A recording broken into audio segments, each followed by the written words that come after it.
Good morning, guys, and welcome back to Storyteller's Corner for Saturday. Thank you for joining me, and welcome.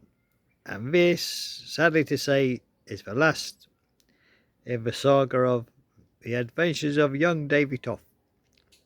And this is the epilogue just to tidy this story up. A long way back to Portsmouth. A long way back to Portsmouth in the UK, Portsmouth Harbour. So let's read on, guys, and see what happens here. The harbour of Portsmouth looked as smaller than Davy remembered. The same gulls cried overhead, the same smell of salt and tar clung to the air, but Davy felt different.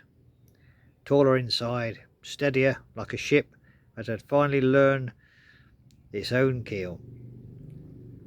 The Black Gull docked quietly. No crowds, no cheers, just ropes thrown, sails furled, and two figures standing side by side. As Captain Elias Crow bid them farewell and congratulated young Davy Toff on becoming a seasoned sailor, and he's sorry to let him go from the pirate ship because young Davy Toff and Elias is going to start out on their own venture with their own boat, own ship. So let's see what happens to them.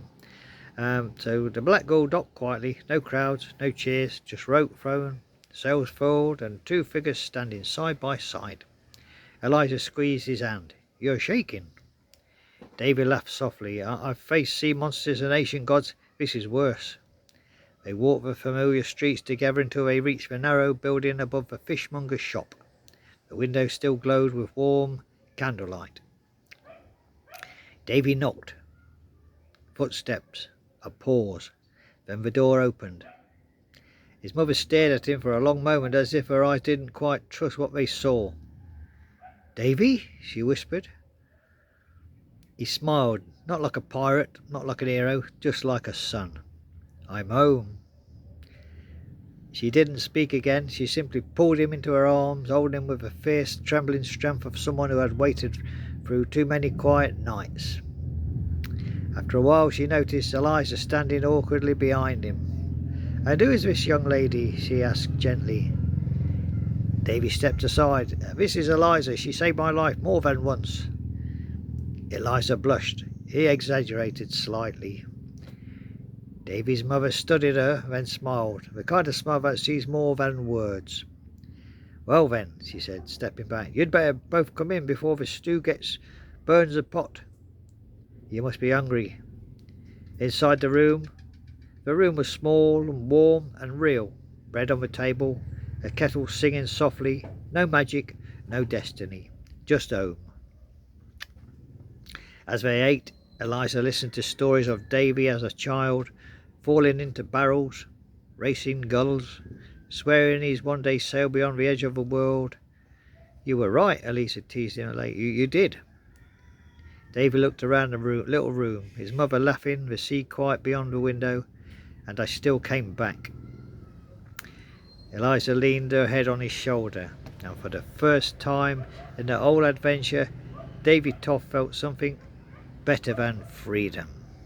He felt belonging. There you go, guys. That is your adventures of young Davy Toff. But don't worry, guys.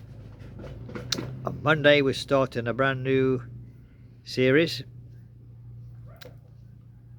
But this is going to be all about Davy Toff and Eliza Finch. Just the two of them. And we're going to call the new story The Quiet Sea. The Quiet Sea. It's all about Davy Toff and Eliza Finch as they branch out on their own and they buy a new ship.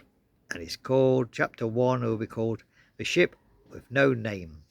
So there you go, guys. I hope you enjoyed the adventures of young Davy Toff, a little 14-year-old boy standing in Portsmouth Harbour in England, looking at the ships, and Elias Crow enlisted him as a cabin boy on the pirate ship, the Black Gull.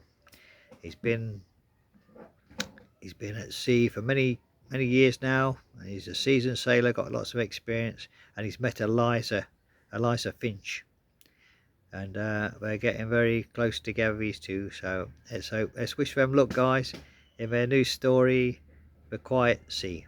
So there we go, guys. We've enjoyed the stories of young Davy Toff on the high seas and on the Black Gull on a pirate ship, but now they've come back to Portsmouth, met their mum, met Davy's mum, and now they're going to branch out on their own venture. So let's wish them luck, and Monday we'll start a brand new story, The Quiet Sea.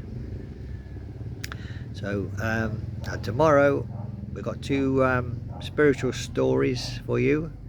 One in the morning is called The Lantern in the Storm, and in the afternoon we'll have another one called The Broken Clockmaker. So as it's the Lord's Day tomorrow, we're going to dedicate those to the Lord. So join me for that tonight. But don't worry, we're still going back to Topsy Tickletown tonight. Hey, Topsy Tickletown still running, and we're going, and it's chapter 45.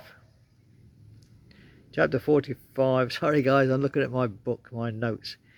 Yes, Topsy Tickletown tonight, which is over there, due northwest, northeast, northeast. Yeah. Anyway, I need a compass. I ain't got one, but anyway, guys, join me for Topsy Tickle tonight, chapter 45. What it takes to make things right. So join me for that tonight, guys. Then after that, we'll leave Topsy Tickle and Davy Toff and Eliza Finch till Monday. Give them all a rest till Monday. Well, we're having a brand new story from young Davy Toff and his girlfriend. I think you can call her his girlfriend now, Eliza Finch. So there you go, guys. Thank you for joining me in Storyteller's Corner. I hope you've enjoyed all his stories this week. Brand new story Monday then from Davy Toff. The Quiet Sea. We've got that to look forward to in the evening.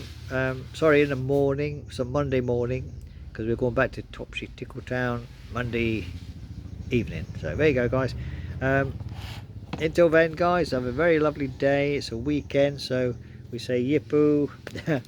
A time to relax and recharge our batteries. So join me tonight for Topsy Tickletown. Until then, have a very lovely day. God bless you all, and thank you for watching. Bye bye.